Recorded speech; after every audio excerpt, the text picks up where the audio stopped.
different questions. What is the question? I didn't hear properly.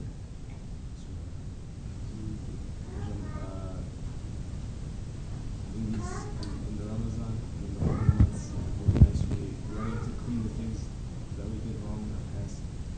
And I'm asking that how we can also how we can move forward in this way of Allah subhanahu wa ta'ala if we have so many wrong things from our past that we're asking forgiveness.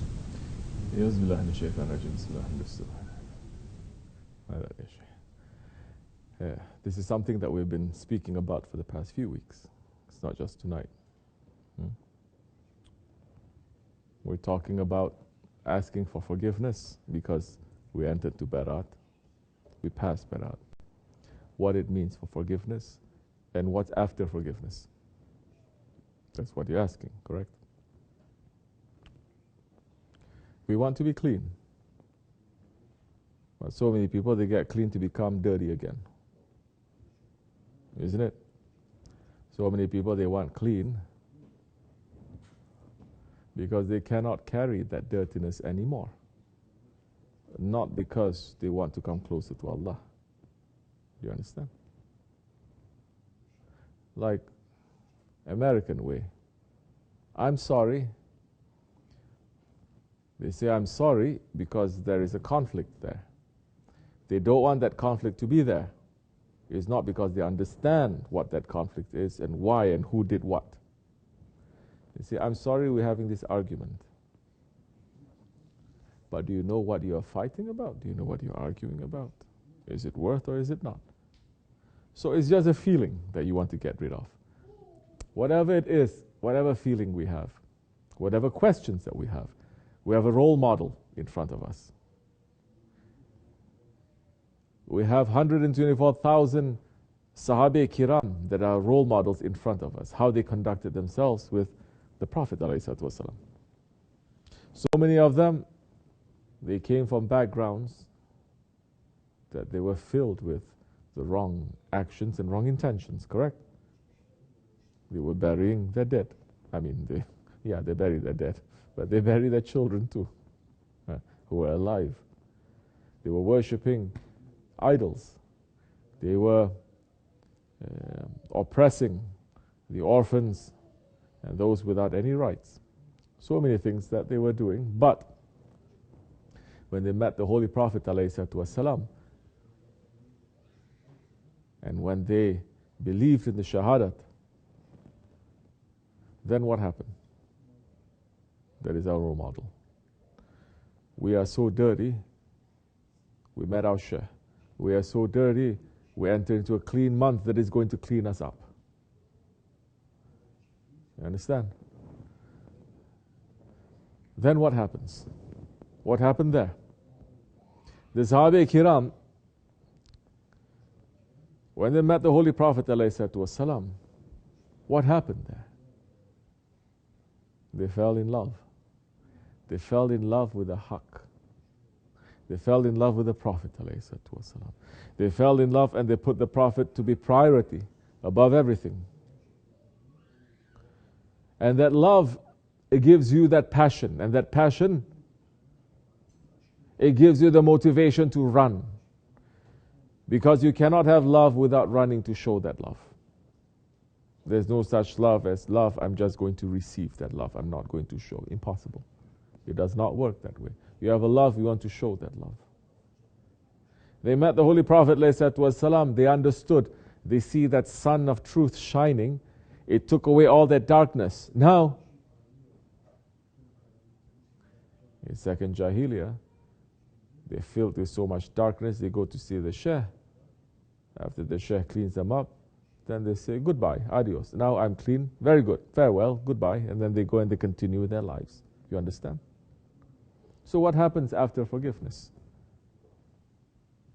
We spoke about forgiveness, what it really means to ask for forgiveness. So easy for people to throw away terms here and there, Tabatun Nasuha and all this. But what it means now? Do you really understand? Is it something that you have done wrong when you pull that tasbih, when you say Astaghfirullah al-Azim wa atubu ilayh? Do you understand? So now, you ask for forgiveness. Forgiveness is granted to you. The believer must think. The believer must know what happens after that. In reality, the believer has just to reflect. Just to what? Remember. Because we have all this knowledge in front of us. Even if it's not reading from books or someone telling you, you understand by your intelligence that Allah has given to you. Holy Prophet ﷺ with his Sahabe Kiram, he pulled them out from darkness, and then what happened to them? They walked away from him to say, now I'm going to continue with my life. Now that you've given me light, you've given me truth, you've given me iman, now I can walk away and continue with my life. What did they do? They ran for his sake. They ran for Allah's sake. They gave up everything. Now Allah has put the love for the Prophet. Now no longer they're saying astaghfirullah because of the love of themselves. You understand? So many we're still stuck at that level where we say astaghfirullah because we love ourselves more. Not because we angered Allah, but we don't want to go to hell, because we don't want to be punished. Not because we've really made Allah to be unhappy with us, because our maqsood is to make, our purpose is to make Allah to be pleased with us. If He's not pleased with us, that is the biggest punishment. If He's not pleased with us, even if He puts us into a paradise, that is going to be a hell for us, isn't it? If He's pleased with us, we can be in the middle of a fire. It is a paradise. It is a rose garden. So now, you are forgiven. And Allah is promising to forgive. Then what? Then what? What are you going to do? Sahabe Kiram, one time the look at the Prophet ﷺ was enough to transform them completely. Then what did they do? They said, now you are on top of my head. Now your life is our life. Our lives are sacrificed to you. And they run now to build Islam. For the believer, they are all role models. We must be following in their footsteps. So now in this month of Ramazan, we're asking for forgiveness. Forgiveness for what? Why are we asking forgiveness? Really? Why are we asking for forgiveness? We want to be more clean. Why? To do what? To run after this world again? To run after the pleasures and the treasures, to collect more from this world now that you have more energy because the cleanness gives you more energy. Now you're going to do that again? I saw this documentary some time ago. They're showing Muslims going to the Hajj. American, Malaysian, they're going to the Hajj and they're interviewing everyone. And they interview them. Interview one person. It says, what do you want from this Hajj? What do you get from this? It says, to become a better father, okay. A better worker, a better boss, to be better in my life. To go back to my country and to become a better man, better businessman. I said, then you have not learned. Because we enter into that Haram-i-Sharif, changing our regular clothes into the coffin, into the shroud. We're gathering in the plains of Arafat. Everything is in rehearsal of death. You enter into the Hajj. You enter into that reality where this world is just illusion, and the reality of coming close to your Allah, that you're not going to be bothered by this world anymore and to be attracted to this world anymore. People in the old days, they go to the Hajj with the intention never to come back, to die, isn't it? To be clean, to be taken away.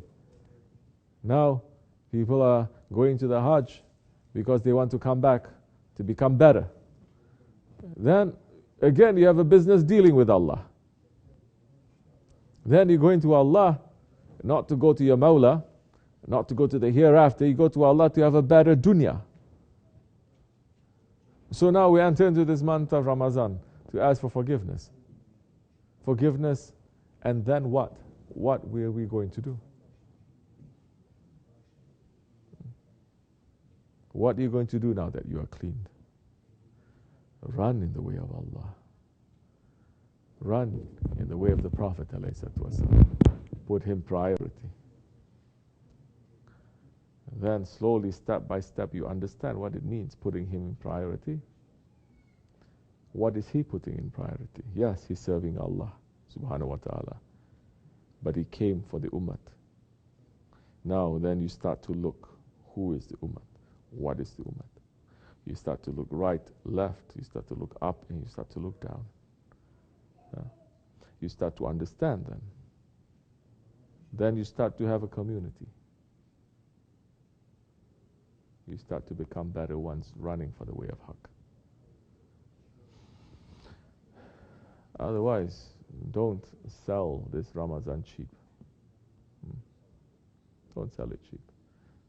Don't just say, I'm praying to ask just for this dunya, just for my ease. No. You're asking for akhirat, you're asking for Allah's mercy, the dunya comes with it anyway. Yeah. But when you talk about cleaning ourselves up permanently, nothing is going to clean it permanently other than to pass from this world for the sake of Allah. To give up your life for the sake of Allah. Yes. What the word is that so many are afraid to say these times, jihad. To struggle in the way of Allah. To struggle in the way of Allah, pulling a sword, physically it is a small jihad. The bigger jihad is to struggle against your nafs. This is what we are doing. Struggling against our nafs. And we hope that Allah takes our life. When death comes, we are still engaging in the fight against our nafs.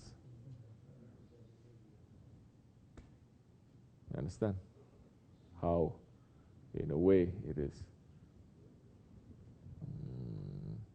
very huge, but in another way, it is very simple. The end of their ways is the beginning of ours. Inshallah Rahman, may we live and may we die for the sake of Allah. Like what we are saying, especially in the Shafi'i Mazhab, the dua that they say before they recite the Fatiha, which is taken from the Quran Al-Karim. Bismillah ar-Rahman. Inna salati wa nuhsuki wa mahyaya wa mamati lillahi rabbil alameen. My prayers, my ibadat, my life and my death is only for Allah. If you really believe in this, not just reciting with very nice Arabic, but really you're believing in this, then impossible you're not going to wake up to say, I'm saying these words that I'm living today for the sake of Allah. But what have I done for the sake of Allah today? You cannot do so many things, but you can fight against your ego. You can say, my ego wants me to do this wrong thing, and I struggle and I fight and I win for the sake of Allah. That you can say. And this Ramazan, it is nothing but fighting against our ego. Inshallah, may it be blessed. May Allah forgive me and bless you, inshallah Rahman. And all those who are sincere. All other ones, may they come back to their senses. May fitnah leave our association. May we continue with our caravan, although there's so many dogs barking. May Allah subhanahu wa ta'ala grant us the himmat. May the Prophet grant us the himmat. May Shaykh Mulana grant us the himmat. May Sahib al-Sahib grant us the himmat to continue and to be successful, inshallah. Wa min Allahu tawfiq. Al-Fatiha. Ameen. Assalamu alaikum wa rahmatullahi wa barakatuh.